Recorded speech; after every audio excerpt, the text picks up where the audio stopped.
तुम्ही म्हणायचं आपला पठ्या तिथं झोपलेला आहे, आम्हाला काय टेन्शन नाही. आणि अशी अवलाद आहे, मॅनेज होत नाही, टेन्शन घेऊ नका तुम्ही. शेवटी येऊन आलं तर मरण येईल, मी भोगायला तयार आहे.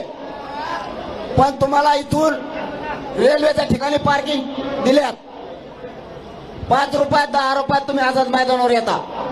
बिनधास्त गाड्या लावायच्या, रेल्वेने यायचं जायचं, संध्याकाळी रेटून जेवायचं आणि त्या गाडीत झोपायचं. कारण इकडे पाऊस अचानक येतो आणि अचानक जातो. त्याच्यामुळं तुम्हाला शरीरात सुद्धा त्रास झाला नाही पाहिजे याची काळजी घ्या. हे का बोबारा रे चाल, काही झालं माझ्या समाजाला किंमत द्या. पुन्हा एकदा सांगतो, समाजाने खूप विश्वासानं आपल्याला 500 किलोमीटर पाठवलंय. समाज मिनिटाला आपली खबर घेतोय. समाजाला असे आहे, लढायला गेलेले पोरं आमच्या लेकराला विजय घेऊन येतील, म्हणून तुमच्या डोक्यात फक्त विजय ठेवा.